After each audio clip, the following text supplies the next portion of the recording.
안녕하세요. 지분경매로 토지개발업자 되기 저자 조홍서입니다. 오늘은 교재 164페이지 49%와 51%의 엄청난 차이, 그러니까 과반수 지분을 투자했을 때 여러분들이 그러니까 과반수 지분을 입찰해서 매입했을 때 여러분들이 어떠한 그 이득이 있는지 이러한 차이에 대해서 좀 말씀드리고요. 오늘 제목과 같이요. 부당이득금 반환 청구 소송을 제기할 수 있게 타 공유자가 그 낙찰받은 부동산에 점유하고 살고 있을 때 인도명령을 하는 게 유리한지 아닌지에 대해서 좀 말씀을 드리려고 합니다. 타공유자가 여러분들이 낙찰받은 부동산, 여러분들은 지분의 과반수를 낙찰받은 거예요. 지분의 과반수 지분권자일 때는 보관처라 그러죠. 보존행위, 관리행위, 처분행위, 보관처. 책에 처음 그 교재에 있지만은 보관처가 창고를 연상하셔가지고요. 지분 경매에서의 그 법적인 권리 행위를 할 수 있는 보존행위, 관리행위, 처분행위에 대해서 그 중에 보존행위에 의해서요. 과반수 지분권자는 타 공유자가 과반수 미만에 있을 때 인도명령을 신청할 수가 있습니다. 그런데 인도명령을 신청하게 되면 부당이득금 반환 청구 소송에서 승소를 할 수가 없죠. 왜 그냥 점유하고 있지 않기 때문에. 그래서 당연히 인도명령을 신청할 수 있지만 부당이득금 반환 청구 소송에 의해서 100% 매수 전략을 구사하기 위해서 여러분들이 인도명령은 신청할 수 있지만 하지 않는 경우를 좀 설명을 드리려고 합니다. 오늘 공부하는 주 키포인트가 바로 49%와 51%의 차이에 대해서 좀 말씀을 드리려고 하고요. 오늘 교재를 좀 보면서 말씀을 드리겠습니다. 여기 보시는 것과 같이 49%하고 51%의 이 차이가 바로 51%일 때 과반수를 점유하고 있는 거죠. 아주 좋은 입지, 그러니까 수원에 있는 아주 좋은 입지에 과반수 이상의 지분 물건이 경매로 나왔습니다. 유찰이 안 된 100%대 제가 발견을 하게 됐고요. 사이트 경매 사이트에서 볼 때 제가 100%에 살 수는 없으니까 조금 기다립니다. 이거는 지금 2009년도 경매 사건이에요. 지금부터 약 한 9년 전에 있었던 사건이니까 그 당시만 해도 그 지분 경매의 분위기라든가 지분 경매를 할 수 있는 그러한 형태들이 100%에는 안 들어가죠. 지금 같은 경우에는 뭐 100% 가깝게도 쓰고 낙찰을 받는 분들도 계신데 좀 상황이 그때하고는 좀 다르다 이렇게 보시면 되고요. 100%에 또 들어오시는 분이 있을 수 있기 때문에 관찰을 해봤으나 1차에서 역시 유찰이 돼가지고 한 달 후에 80%의 감정가의 80%, 20%가 저감이 됩니다. 수원지방법원은. 그래서 2차 입찰일이 잡혔는데도 불구하고 또 유찰을 시켰습니다. 3차가 64%예요. 64%에는 이제 도저히 가져와야 됩니다. 2009년도가 여러분들 잘 생각해 보시면 금융위기가 왔었던 그러한 그 분위기고 그 당시에 부동산 경기라든가 여러 가지 상황들이 좋지 않아서 이렇게 경매에 입찰하는 사람들이 지금과 같이 이렇게 많지가 않았습니다. 10년 전의 상황과 지금은 너무나도 그 천차만별이니까 이 굉장히 다르다 이렇게 생각하시면 돼요.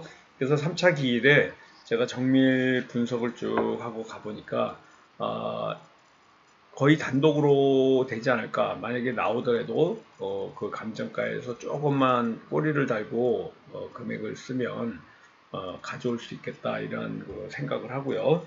제가 그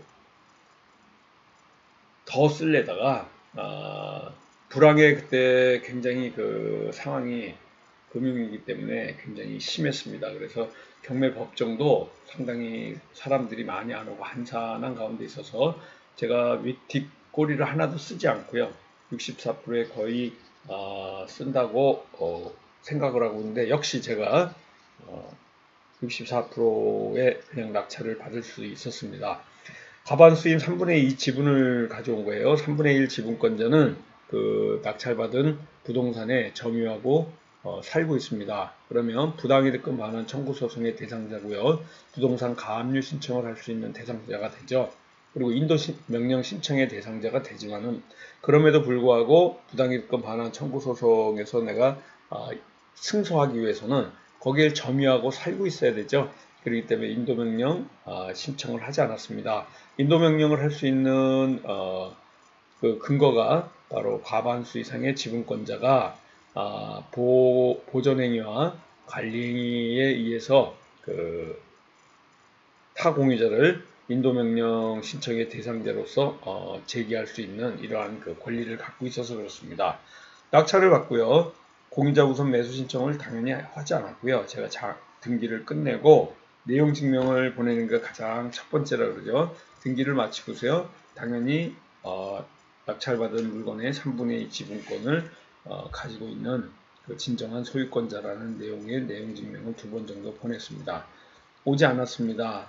답이 안 왔다는 얘기예요. 이렇게 모르쇠로 일관하는 이런 타 공유자는 어차피 협상 아니면 소송입니다. 지분경매는 협상으로 처리되지 않으면 바로 소송을 갈 수밖에 없는 이런 상황인데, 이런 경우에는 뭐 협상이 대답이 와야 무슨 협상을 하든지 하는데 연락조차 오지 않았기 때문에 바로 부당이득금 반환 청구 소송을 제기하게 됩니다. 이럴 때 부당이득금 반환 청구 소송하면서 공유물 분할 청구 소송도 당연히 할 수 있지만 하지 않습니다. 왜 그러냐면 부당이득금 반환 청구 소송에 의해서요, 제가 과반수 이상의 지분을 낙찰받았기 때문에 부당이득금 반환 청구 소송에 의해서 승소하게 되면요, 그 승소한 그 금액만큼의 타 공유자 지분의 부동산 경매를 신청할 수 있는 권리가 있어요. 그래서 그 경매에서 제가 나오게 되면은 공유자 우선 매수 신청에 의해서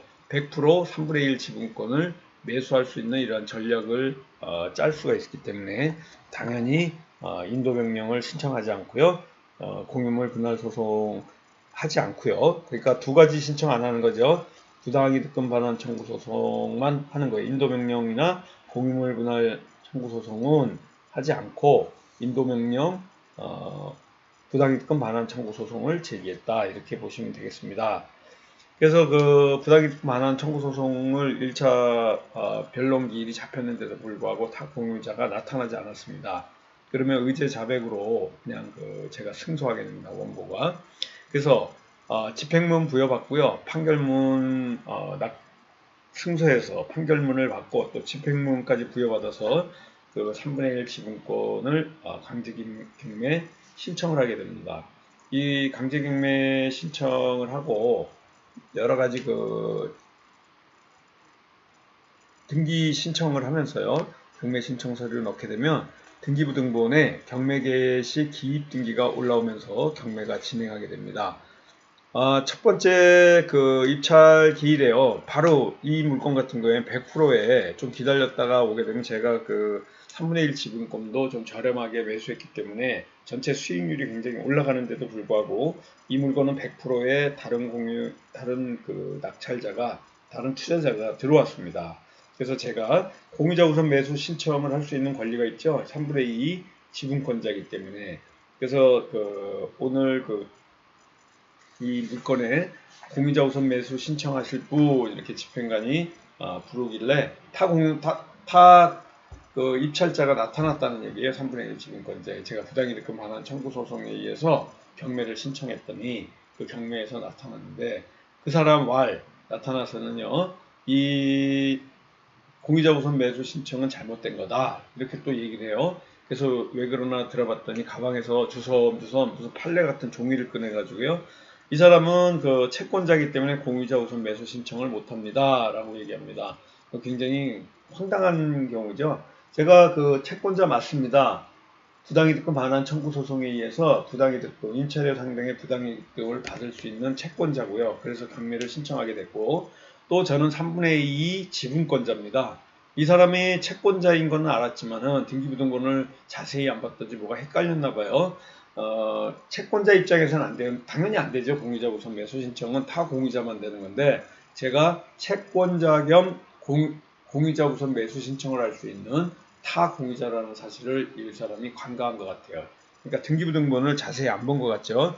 이 사람 때문에 제가 100%에서 이렇게 낙찰을 받을 수밖에 없는 이런 상황이었지만은, 그래도 전체 지분을 다 가져올 수 있는 이런 상황이 됐고요.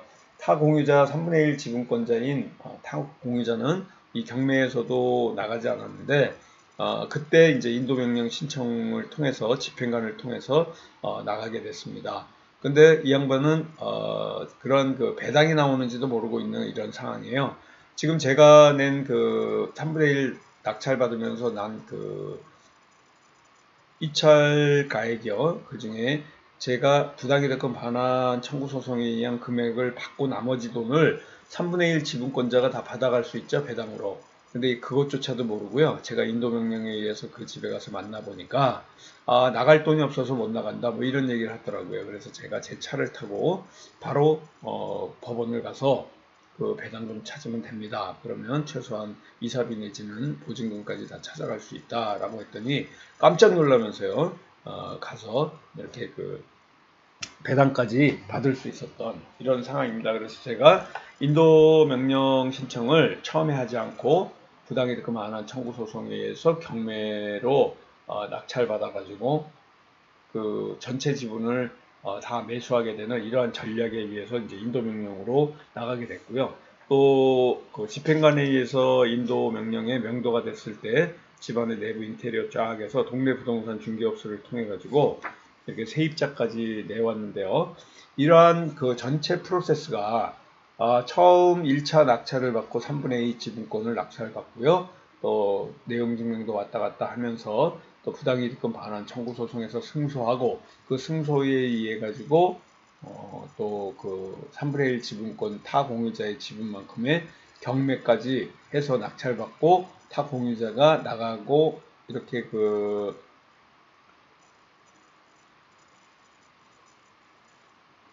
세입자까지 그 물건에 전세로 들어오는 그런 과정까지요. 1년이 조금 넘은 시간입니다. 제일 궁금해하시는 여러분들이 가장 궁금해하시는 질문 사항이 있습니다. 그럴 때마다 가장 공통적으로 나오는 사항이요. 지분 경매 그렇게 하게 되면 얼마나 걸립니까? 이렇게 묻는 분들이 굉장히 많았어요.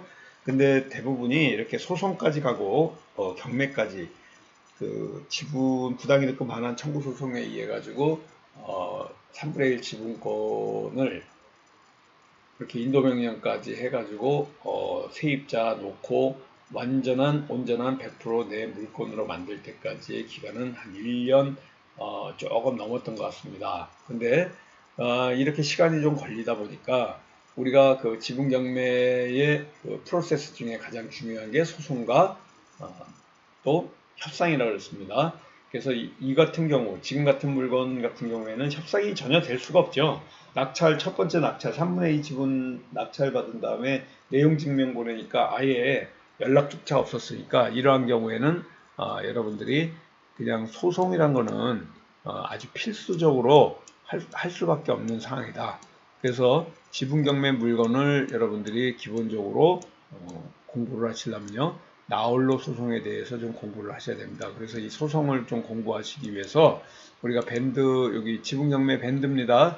여러분들이 지분경매하고 채권 양수도 기술에 대해서 좀 공부를 하시려면요. 이 밴드에 좀 들어오시고요. 정보를 얻어가시기 바라겠습니다. 여기 보시는 것 같죠. 지분경매 채권 양수도 기술하는 특강이 있어요. 12월 18일 날, 돌아오는 2018년 12월 18일 날 화요일 날 4시 반에서 7시 반까지 3시간 동안 있고요. 서초동 교대역 13번 출구에 있습니다. 여러분들이 이런 채권 양수도 기술 또 이렇게 지분 경매에 관련된 이러한 그 공부를 좀 하실 분들은요. 010-4892-6752 홍봉기 사무총장님한테 문의 주시고요. 이러한 그 프로세스들을 정확하게 공부 배울 수 있는 또 실전반 공부 시간이 있습니다. 이러한 실전반 공부는요.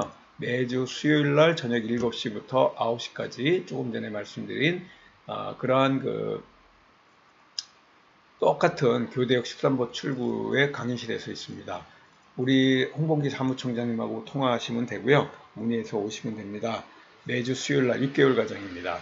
이러한 그 채권 양수도 하는 3대 대박 투자 또 채권 양수도 기술 실전반입니다. 매주 수요일 날 있어요.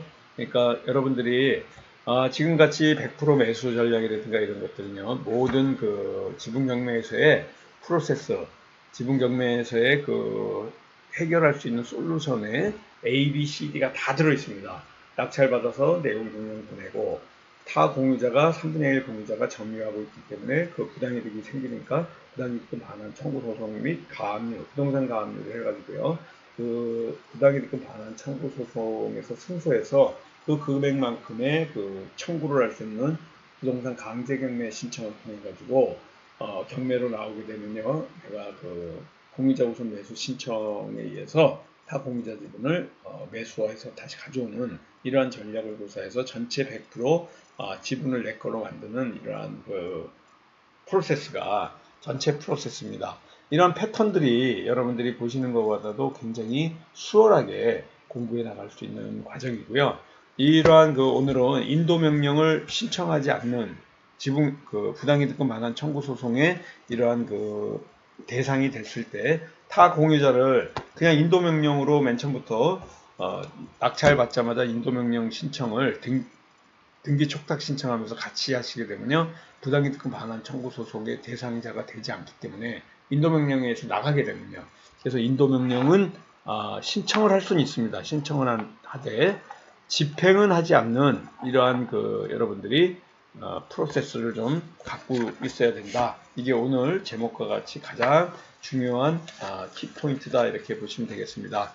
자, 오늘 이 인도명령과 부당이득금 반환 청구 소송의 이러한 연관관계에 대해서 공부했고요. 다음 시간 또 만나 뵙도록 하겠습니다. 지금까지 지분경매로 토지개발업자 되기, 또 지분경매와 채권 양수도 기술을 가르쳐주는 조홍서 교수였습니다. 여러분 안녕히 계십시오. 감사합니다.